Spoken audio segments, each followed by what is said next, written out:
The first four channelings are time, money, future, and negative thoughts. So you can't count money.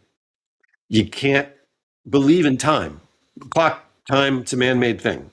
You can't live in the future, and you can't have negative thoughts. And they say that if you can take those four principles and concentrate on them every day, what it will do is force you to live in the present. They really mean it. They mean you never look at a clock. Ever. Ever.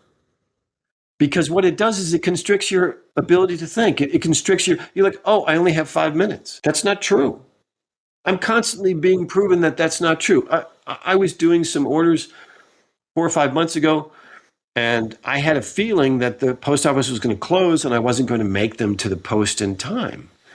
I didn't look at the clock. I said, well, I have an intuition that I should just keep going. And so I did. And I finished the order, and it was 10 minutes after 5, post office is closed. I then had the intuition, well, I should still go to the post office. I thought, well, and because you have to battle your mind. Your mind says, what are you, an idiot? You really going to listen to this stuff all the time? Put the stuff in the car, went to the post office. I thought, well, the grocery store is just a block past. I'll go to the grocery store if nothing happens. I pull into the post office. Sure enough, it's closed. I kind of chuckle to myself.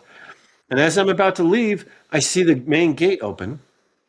And the head postmaster, who I know, is rolling out a cart because he's coming out to get all of the mail that's in the drive-through. And he sees me and he waves. And so I pull up to him and he says, what are you doing? I said, well, I kind of had these packages, but you're closed. He said, put them in my basket. Put them in his basket. I didn't even have to get out of the car to go to the post office that day. But had I listened to the clock, I would have actually curtailed my ability to live in the present. I would have changed everything that I was doing. They say the same thing about money. The minute you count money is the minute you limit yourself. The minute you say, okay, I've got to raise $5,000 to buy a new car, I've got to work this many hours, well, that's it. You've just told the universe that the only way you're going to get a new car is if you work more hours at a job that you hate. And that means that nothing else can happen. No one can give it to you. You can't win it for a lottery. Your brother can't give it to you because he bought a new car and thought you needed one. Nothing else can happen but your limiting thought of, I must now make money to get my thing. Can't count money, can't count time, can't live in the future. How do you do that? How do you do it in the modern world? I got to make a dentist appointment next week.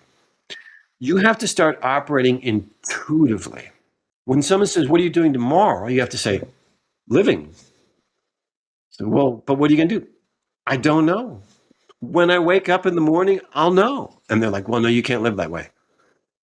Yes, you can. That's how we lived for thousands of years. That's how the ancients lived. Do you really think the Atlanteans walked around with wristwatches on their wrist? No.